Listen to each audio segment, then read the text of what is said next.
김치는 늘 같은 재료로 만듭니다. 배추, 고춧가루, 마늘, 젓갈. 하지만 그날 그 김치에는 30년 동안 말하지 못한 마음이 들어 있었습니다. 김치간을 본 순간 시어머니의 손이 떨렸습니다. 그건 맛 때문이 아니었습니다. 어떤 말은 하지 않아도 되고 어떤 말은 하지 않으면 평생 남습니다. 김치간을 본 순간 시어머니는 끝내 울고 말았다. 전날 밤 10시 백씨 집안은 모두 잠자리에 들었습니다. 하지만 잠든 사람은 아무도 없었습니다. 며느리 지혜는 천장을 바라보고 있었습니다. 옆에서는 남편 민준이 고르게 숨을 쉬고 있었습니다. 내가 뭘 잘못했을까? 그냥 편한 방법을 알려드린 건데 어머니가 왜 그렇게 상심하신 걸까?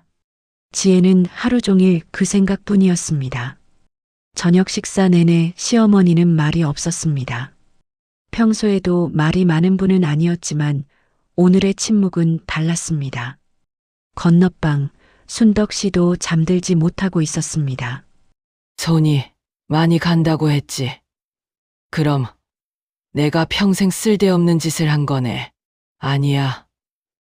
며느리는 그런 뜻으로 한 말이 아닐 거야.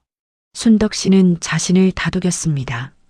하지만 마음 한편에서는 계속 말이 맴돌았습니다. 그래도 내 방식을 한 번쯤은 인정해줬으면 좋았을 텐데. 나도 누군가한테 잘했다는 말 들어본 지가 얼마나 됐나. 밤은 깊어갔습니다. 그렇게 두 사람은 각자의 방에서 같은 김장을 두고 전혀 다른 생각을 하며 밤을 지새웠습니다. 다음 날 아침 7시, 지혜는 평소보다 일찍 일어났습니다. 일찍 일어나서 어머니께 아침 차려드려야지. 어제 일도 있고 뭐라도 해드려야 할 것 같아. 하지만 부엌에는 이미 순덕 씨가 있었습니다. 된장찌개를 끓이고 있었습니다. 어머니, 제가 할 텐데요. 괜찮아. 거의 다 됐어. 네, 어색한 공기가 부엌에 가득했습니다. 지혜는 밥그릇을 꺼내며 말을 이었습니다. 어머니 어제는. 밥그릇 저기 있어. 네, 대화는 거기서 끝났습니다.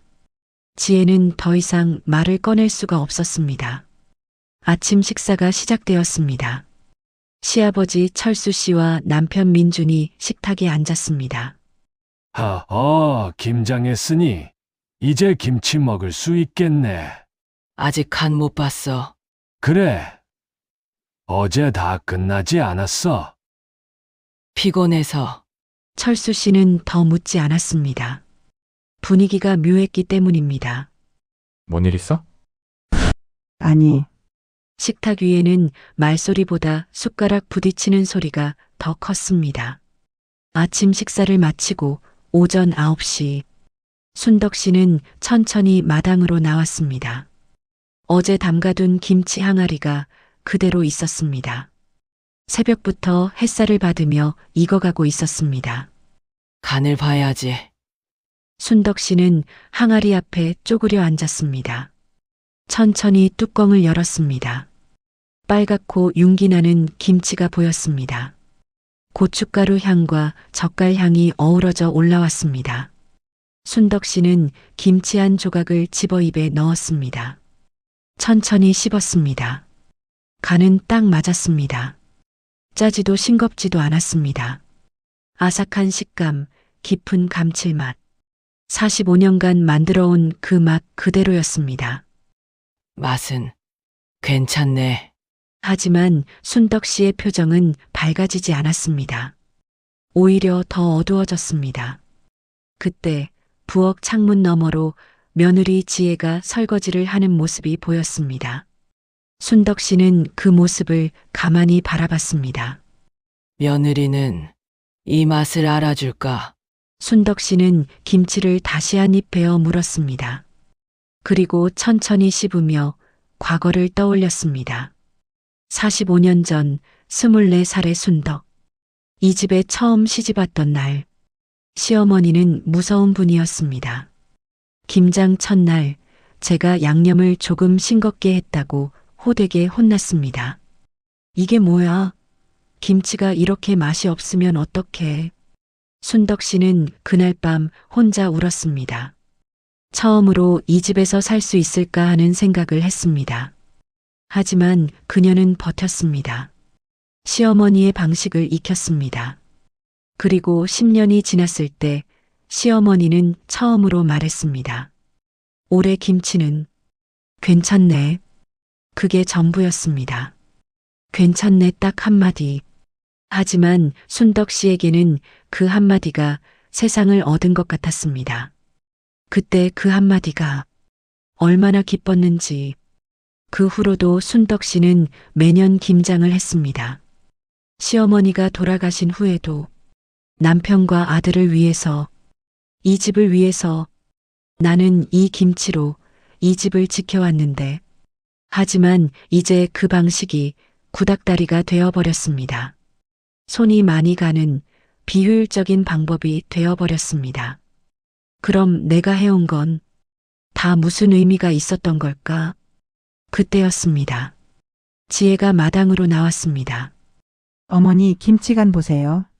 맛이 어때요? 제가 좀 도와드렸으니까. 순덕 씨는 천천히 고개를 들었습니다. 며느리를 바라봤습니다. 지혜야, 네? 이제는 내 방식이 다 틀린 거지? 네? 무슨 말씀이세요? 손이 많이 가고 비효율적이고 요즘 세상에는 안 맞는 방식이라는 거 아니야? 어머니 아니에요. 제가 그런 뜻으로 말한 게 아니라 그럼 무슨 뜻이었어? 그냥 어머니가 좀 더 편하게 하실 수 있는 방법도 있다는 걸 알려드리고 싶었어요. 어머니 힘드실까 봐. 힘들어? 나는 힘든 줄도 모르고 45년을 이렇게 해왔어.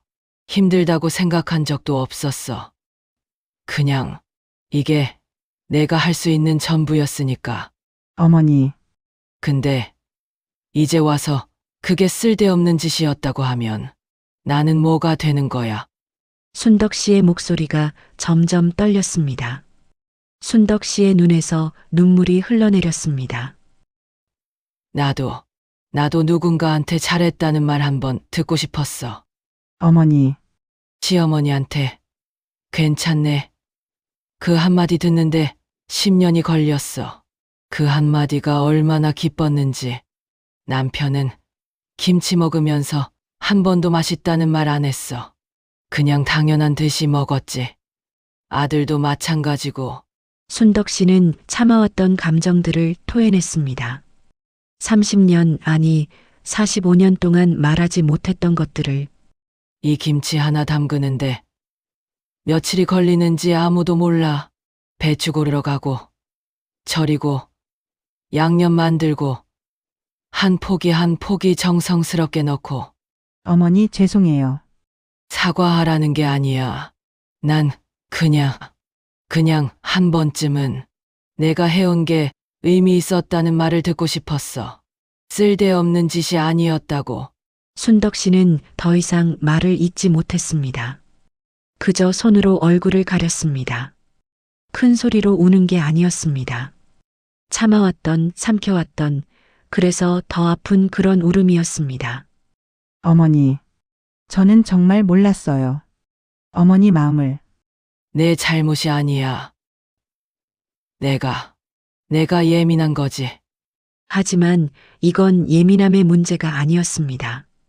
그건 45년 동안 인정받지 못한 여자의, 들어주는 사람 없이 혼자 버텨온 여자의 마음이었습니다. 지혜는 그제야 알았습니다. 김장이 단순히 김치를 만드는 일이 아니라는 걸, 시어머니에게는 존재의 증명이었다는 걸, 이 집에서 자신의 가치를 지켜온 유일한 방법이었다는 걸. 어머니, 지혜는 천천히 시어머니 곁에 앉았습니다. 어머니가 해주신 김치.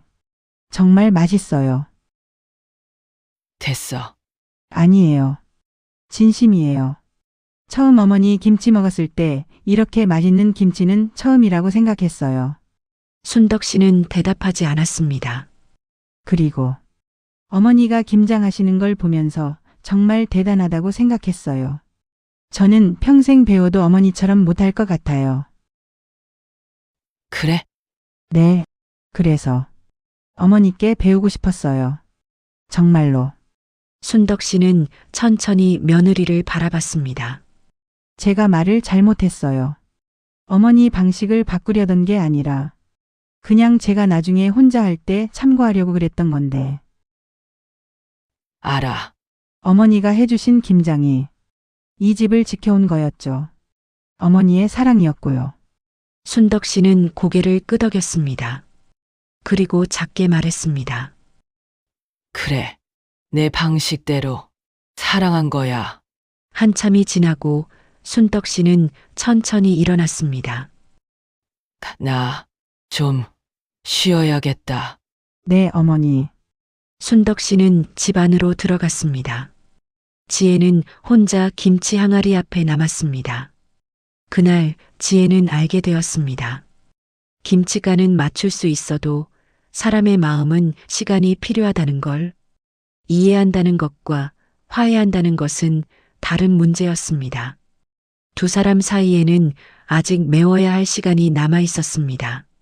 지혜는 천천히 항아리 뚜껑을 닫았습니다. 그리고 생각했습니다. 나는 어떻게 해야 할까? 어머니의 마음을 진짜로 이해할 수 있을까? 그날 저녁 식사 자리에서 한 가지 제안이 나왔습니다.